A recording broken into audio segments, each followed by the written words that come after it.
Welcome to the Woman's Connection. I'm Barrie-Louise Switzen, your moderator. The Woman's Connection is a program about events shaping women's lives and helping one gain authentic power on a personal or professional level. So won't you stay tuned? Eastern medication is becoming more prevalent in our society today. But what exactly is Ayurvedic medicine? And with me is Pamela Rich to enlighten us. And I would like to welcome Pamela. Pamela, welcome. Thank you, Barry. It's so wonderful to be here today. Thank you for joining me. What exactly is Ayurvedic medicine? Okay, great question. You know, so many people are really looking into Ayurveda today because it's kind of splashing back onto the scene as yoga and meditation become more popular. Both of those sciences have their roots in Ayurveda. Ayurveda itself can be broken down as Ayur, meaning life, and Veda, meaning knowledge or wisdom or the science of. So Ayurveda itself truly means the science of life or living, the knowledge of living.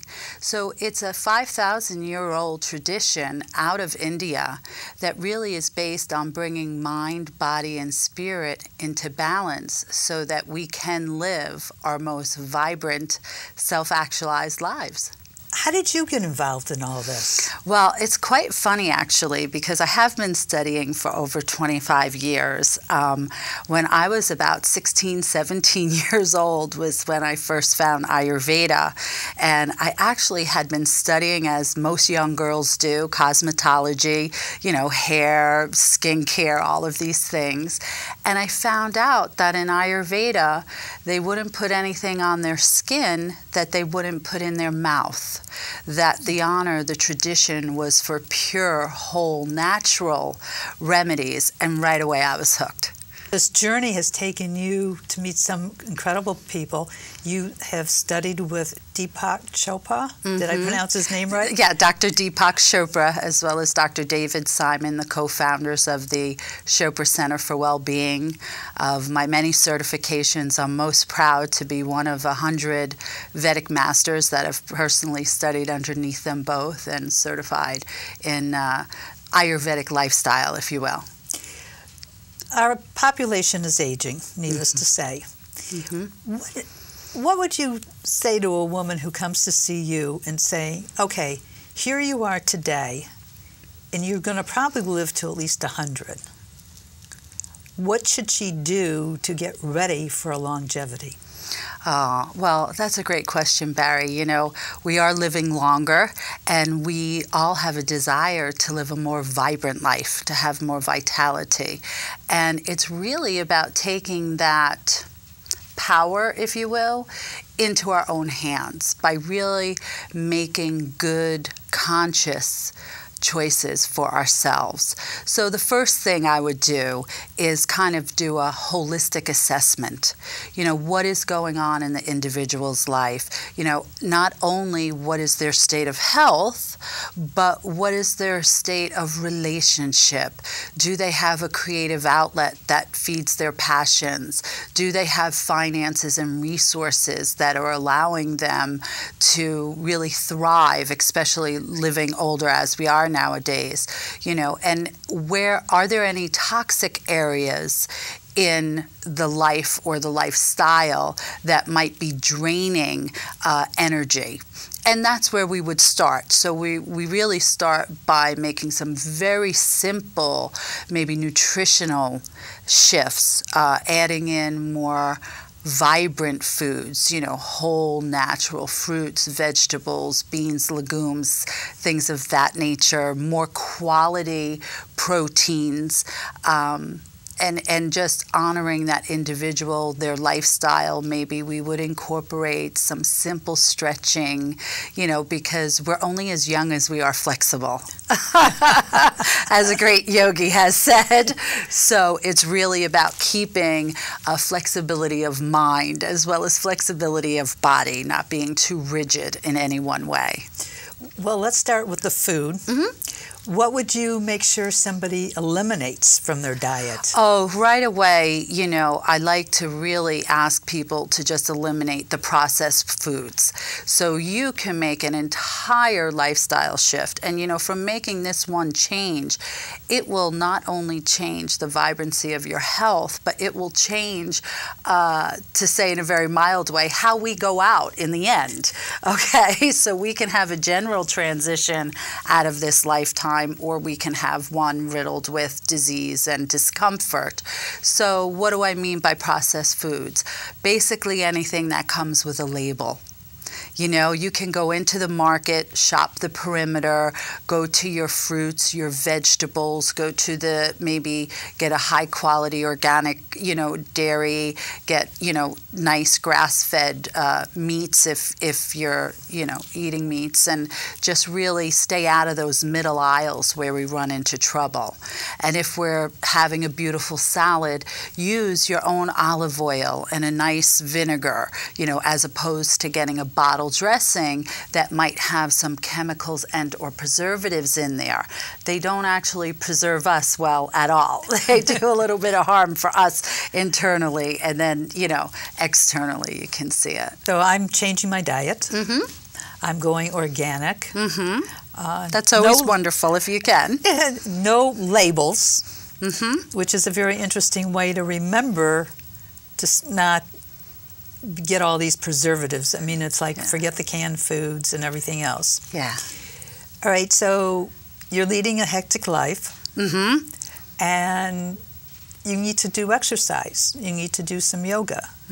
What are some good yoga techniques to incorporate, especially if you're at a desk in an office? Yeah, so there. I'm so glad you asked that, because there's so many people out there today sharing wonderful, what we call chair yoga. You know, yoga is for every person at every age, and it's as simple as really just doing some stretching movements that allow the body to remain flexible. So there are some great programs out there, and if you don't mind me sharing, I mean, you could simply go to YouTube, right, and you could put in chair yoga, and you will get wonderful 2 and 3 minute routines that you can do at your desk. What are some of the ones that you practice? Well, what I like to do is really just set a timer on my computer. So number one, that I remember.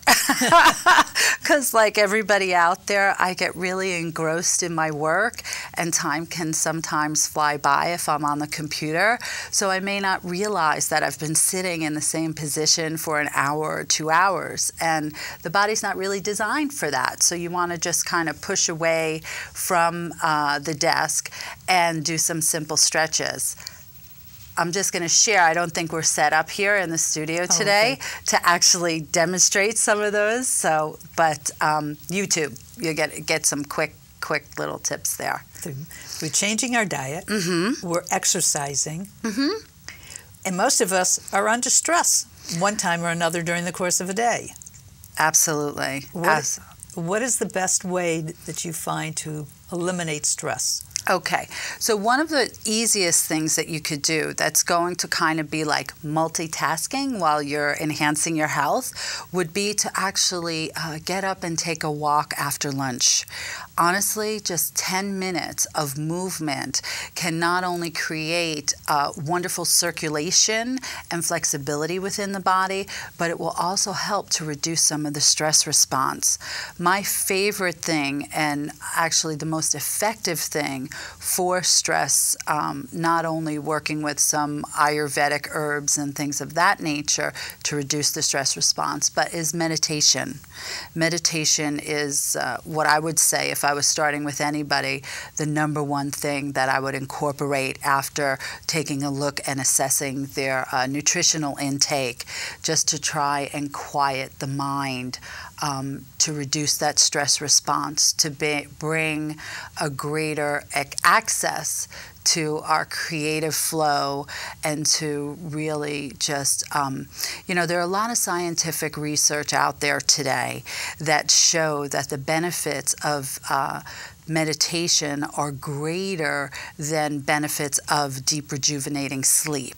So what we see with meditation is that 30 minutes of meditation can actually reset all of the systems within the body, slow down that aging process, slow down that stress response, and actually bring vitality and awareness back into someone. So this is very helpful. Well, I've tried meditation. Uh-huh. And I'm not good at it. It's kind of like, all right, I'm sitting there, I keep my eyes closed and I'm deep breathing, and it's like a zillion things go through my mind of what I should be really doing right now instead of sitting here. All the things I've got to do that that I have a deadline on. Right. How, as I understand it, the purpose of meditation is to quiet the mind. How do you quiet the mind? Okay, so let me share with you that you're not alone. We all have that mental chatter that happens, and the moment that we sit down to try and, if your intention is to stop the thoughts, they're going to come flooding at you like the dam just broke. So we all experience that. So let me first start by sharing with you that thoughts are a process of meditation. But again, it's what we do with those thoughts. Do we allow them to come and go and just kind of like pass by like a cloud in the sky, or do we get caught up with them? So the purpose of meditation isn't necessarily to stop the thoughts. The purpose of meditation is for us to connect with that stillness and that silence within, or our true self. So what I find really helpful, and the type of meditation that I practice, is primordial sound meditation. So it's receiving your own personal mantra based on your date, time, and location of birth.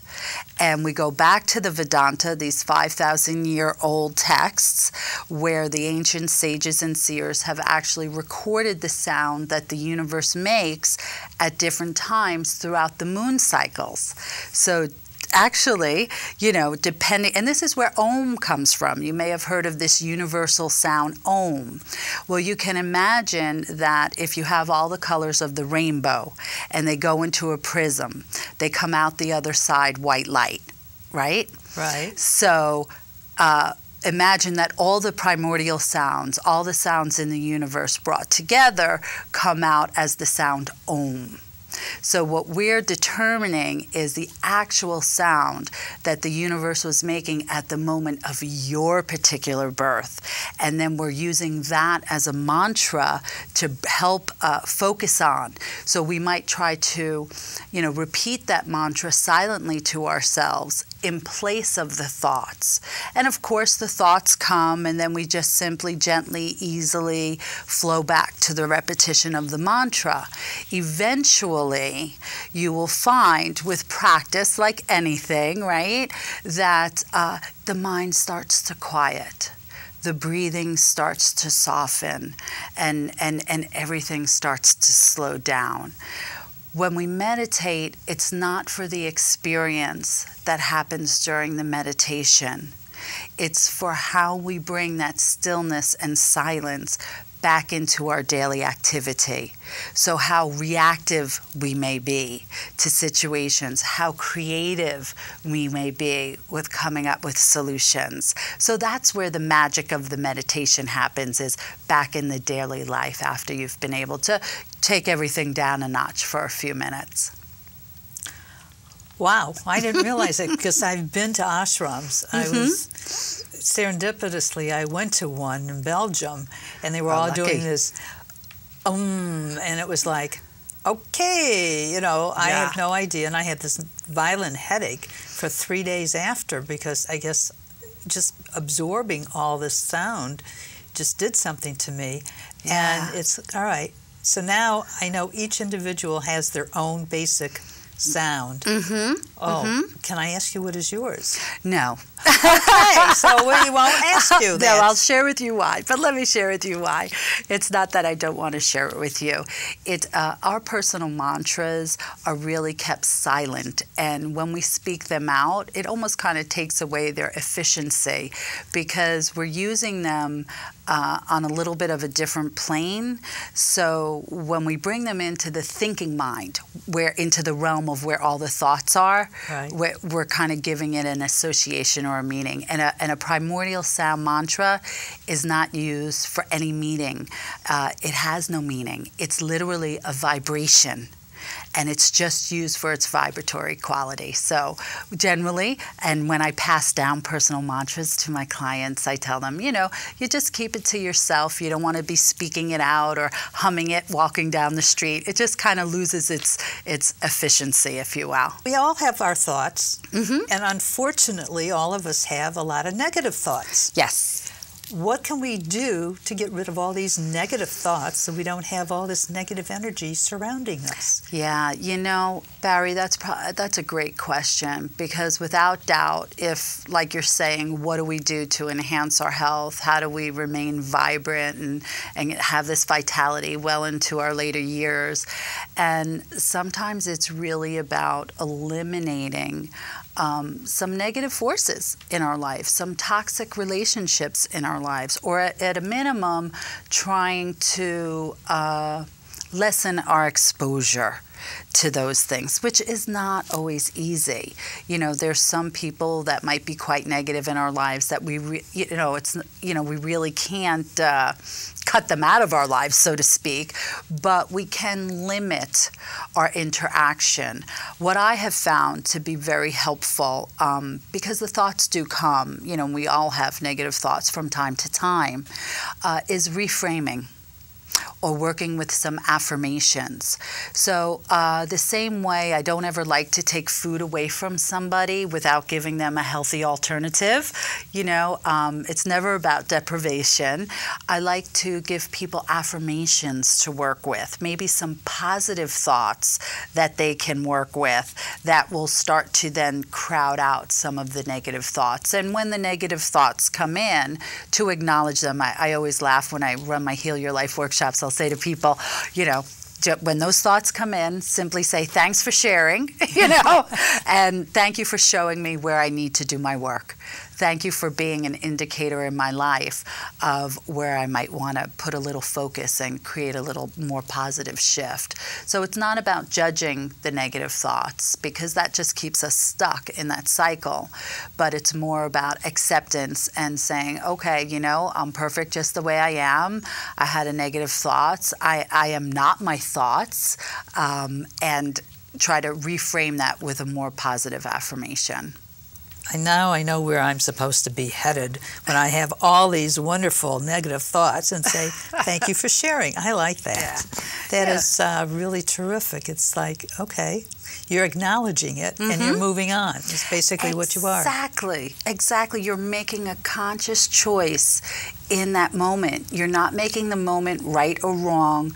You're acknowledging it, and you're making a conscious choice for yourself to move forward in a different direction.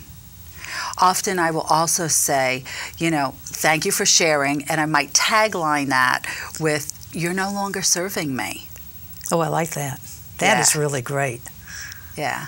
All I got to do is, I think I'll put that up around my apartment and to remind me. Visual reminders are wonderful, absolutely wonderful, right? And I found out that those dry erase markers you can on the whiteboards that you can use, you can write on your mirror, on your bathroom mirror, a nice little something, so that when you wake up in the morning, you can see it right there and start your day off healthy, and it erases beautifully, just like on the whiteboard.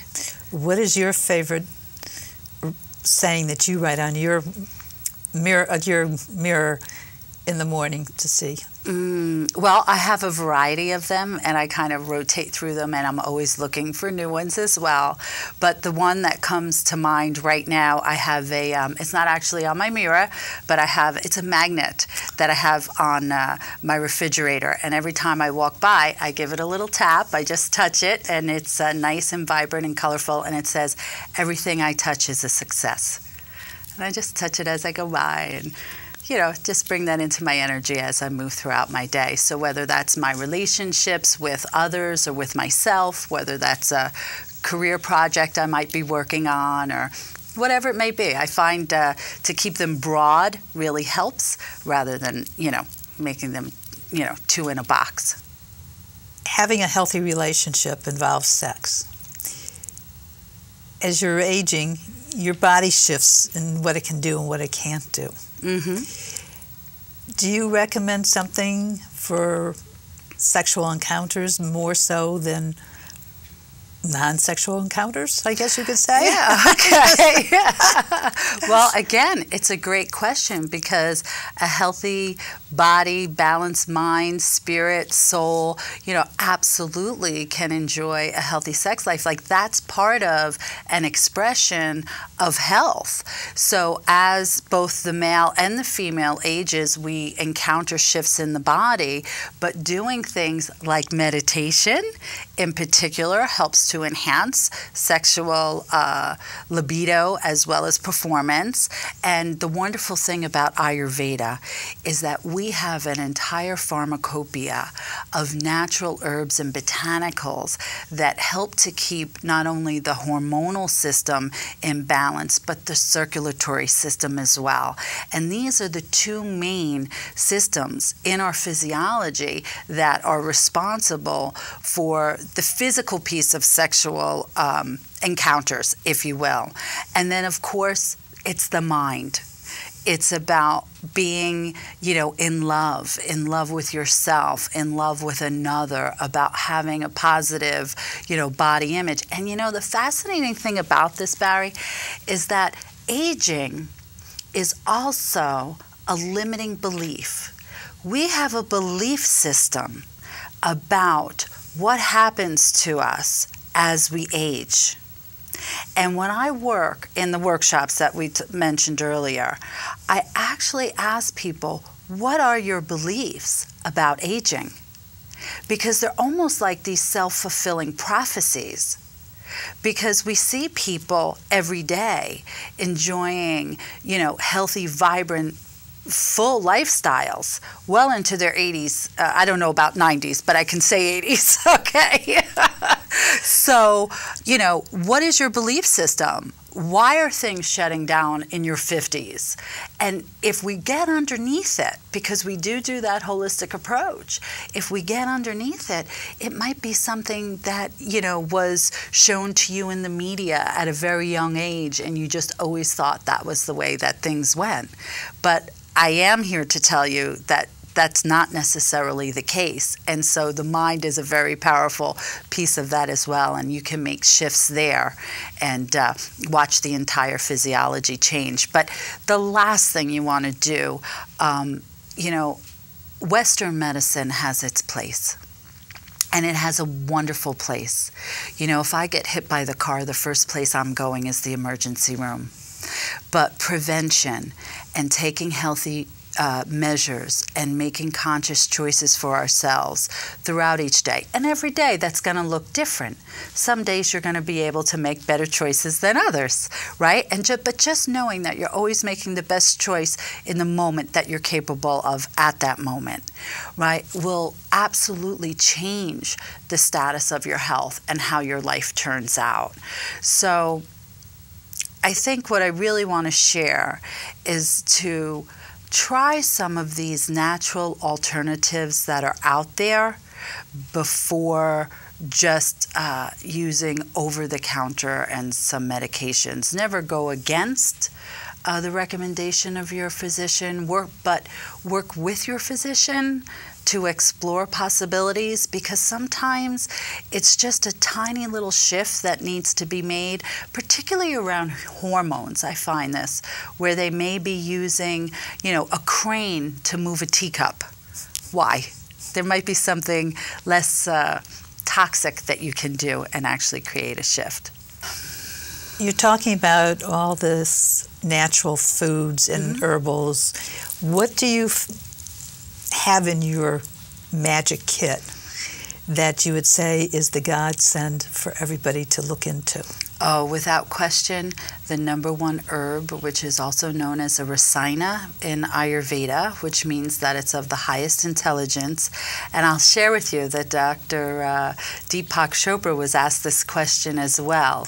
What's one thing that you could give to every man, woman, child, geriatric that would change the physiology of their body and mind? And that's amalaki.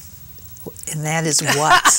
So amalaki is a small, imagine like a golf ball sized fruit that grows high at the top of trees in the Himalayas. And when we see fruits that grow at the highest level of a tree, that means energetically they're of the highest level. And they hold a very special intelligence. So amalaki has been known to reduce inflammation, to reduce cholesterol, blood pressure, to enhance all of the circulatory systems, which is cardiovascular health. It's been known to balance the hormones in the body and bring the body into a state of homeostasis, which means balance. And from that place, that's the place that we want to bring the physiology to, because that's where rejuvenation and restoration comes from. That's where you're receiving your anti-aging benefits as well as your vitality increasing benefits. So traditionally, over 5,000 years, this amalaki has been used, and it's known as the great rejuvenator. So hands down, that's something I take every single day. My friends, my family, everybody. Is it a drop? Is it a tablet or what? From the Ayurvedic pharmacopoeia, what we like to do is actually blend herbs and botanicals that unlock and enhance the potency of one another so that they can be driven further into the tissues, cells, and organs of the bodies. So there are actually blends out there that you can look for. Even formulated and endorsed by Dr. Chopra, So I take it in a liquid form, and it's blended with 6 other herbs and botanicals like turmeric. You may hear very powerful anti-inflammatory, ginger, haritaki, and some other Ayurvedic herbs. But blended together, it's just comes in a. I take 3 ounces a day. It's like a little tonic. So when I get up in the morning, I'll pour that out, and I'll just take a little sip of that. And it's actually quite delicious when it's blended. On its own, it's kind of like a traditional cod liver oil kind of thing. But in a blend, it's really quite pleasant, and you feel the benefits right away. Sounds like something I need to check into. Okay, we can make that happen for you. Okay. Pamela, how do you know if you're in your life's work, and should you be in your life's work? Oh, well, I can share from my own personal experience. There was a time, years ago as a single mom when I was in a very structured work environment, let's just say, and I was doing what I thought looked right. And while I knew that my health and my relationships and all of my other houses were kind of in effect, I was like, well, I'm just working this job, which I actually called the slow drip of death. So we know how toxic that was. I had this one area, if I was looking at all of the areas of my life, that really was out of balance. And we don't realize how important it is to be in our life's work, to find something that truly comes from the heart, that we feel so passionate about that we can get lost in time when we're doing it. But where I had thought I had that contained, that life's work contained, and I was only working maybe 9 to 3 or something, because I was able to pick up my daughter from school and drop her off in the morning.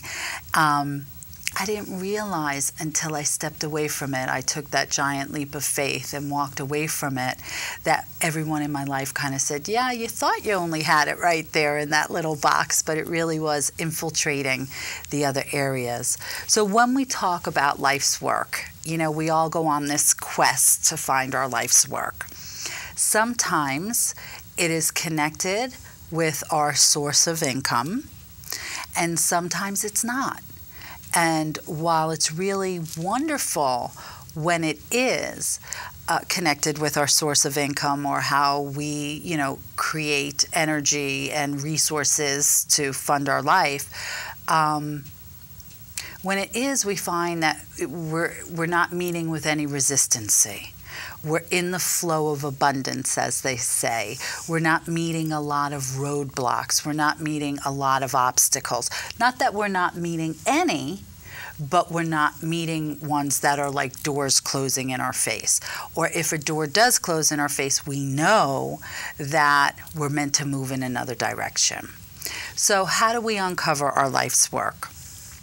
Honestly, I have to go back to the meditation piece, because it's one of those places that when we can take this mind and this chatter that we've had programmed years, this tape looping in our head, when we can quiet that down, we can open ourselves to creative solutions and open ourselves up to slow down enough to see opportunities and almost like little signals that happen every day in our life.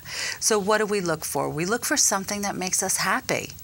Look for something that gives us a passion, that gives us a fire, that we're genuinely inquisitive to learn more about, something that has a purpose or meaning in our life. And we look for something that we absolutely can lose this sense of time.